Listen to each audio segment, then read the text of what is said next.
Trazendo outra voz para essa conversa agora, estamos acompanhados pelo coronel aposentado Rich Outson, pesquisador sênior do Atlantic Council e consultor geopolítico da Dragoman LTDA.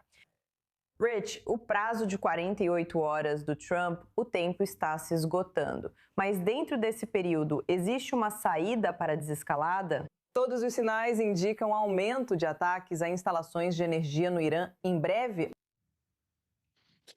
Bem, é um prazer estar com vocês e feliz Páscoa para quem está comemorando.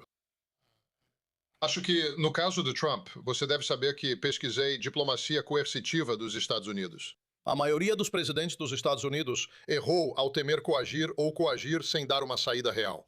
Trump foi mais razoável ao oferecer alternativas.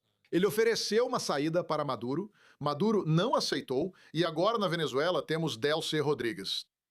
Ele vai punir e vai deixar uma saída, neste caso ele deixou uma saída. No entanto, os iranianos demonstraram muito pouca disposição para aceitar saídas. Acho que aqui a questão é credibilidade. Trump se importa profundamente com o fim do programa de armas nucleares. E se olharmos para o tráfego aéreo, o tráfego militar chegando, apesar da derrubada do F-15, há mais poder militar sendo direcionado para a região. Agora, veja, outros aliados dos Estados Unidos na região, Egito, Turquia, Arábia Saudita, Paquistão, embora o Paquistão tenha tido um perfil mais baixo ultimamente, continuam fazendo tentativas de negociação nos bastidores. Há conversas e combates acontecendo ao mesmo tempo. Se você me perguntar, acho que há uma saída, mas as chances de os iranianos aceitarem são baixas.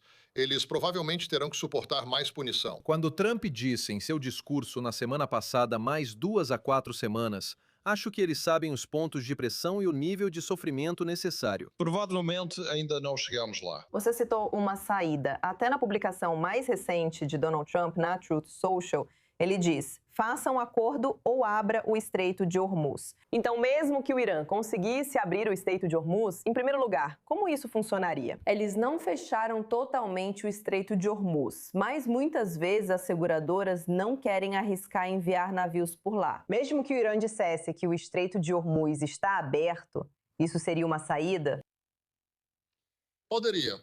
Embora, para ser honesto com você, a questão de Hormuz me incomoda porque o Irã ainda trata o Estreito de Hormuz como se fosse análogo, por exemplo, aos estreitos turcos. Os estreitos turcos, o Bósforo e os Dardanelos, são vias navegáveis totalmente internas à Turquia. E eles ainda têm garantias internacionais através da Convenção de Montreux de 1936.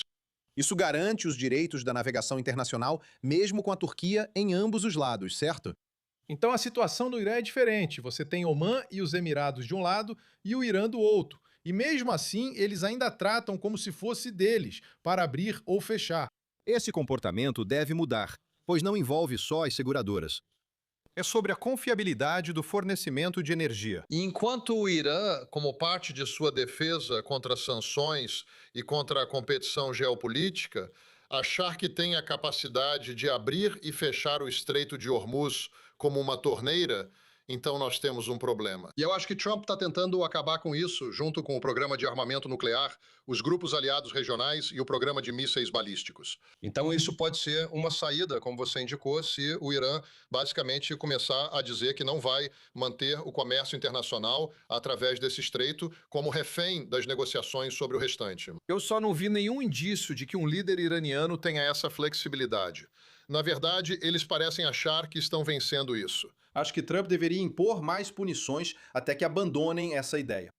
Enquanto isso, como isso está afetando as forças americanas? Um caça dos Estados Unidos foi abatido. As buscas por um dos tripulantes desaparecidos ainda continuam.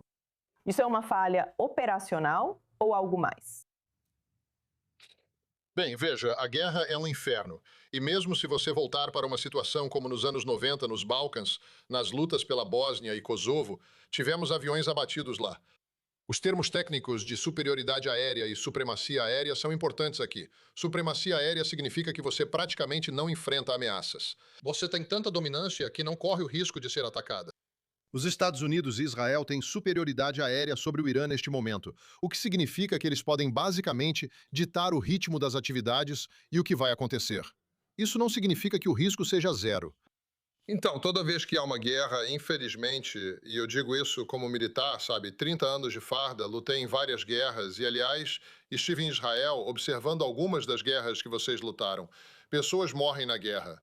Então, se você pensar do ponto de vista da arte de governar, você tem um objetivo quando entra em uma guerra. E é um processo infeliz e doloroso perder um piloto, perder uma aeronave, perder um tanque. O presidente Trump sabe. Ele foi à base aérea de Andrews receber os voos que traziam de volta os corpos de cada militar morto nesta guerra. Ele não é cego a isso. E isso não significa que seja um erro. E não significa que a guerra esteja indo mal. É simplesmente o fato de que você não pode lutar uma guerra sem risco algum e sem ameaça alguma. Não é um videogame. Então, enquanto isso, você precisa analisar qual é o ganho e qual é o custo. Se olharmos para o que está em jogo aqui, como a nuclearização e a militarização do programa nuclear iraniano, eu acho que qualquer americano fardado a quem você perguntasse, certamente aqueles com quem servir, diria que isso é importante. E estamos dispostos a arriscar vidas por isso. Coronel aposentado Rich Outzen, sua perspectiva é muito importante. Obrigada por participar hoje na i24 News English. Obrigado.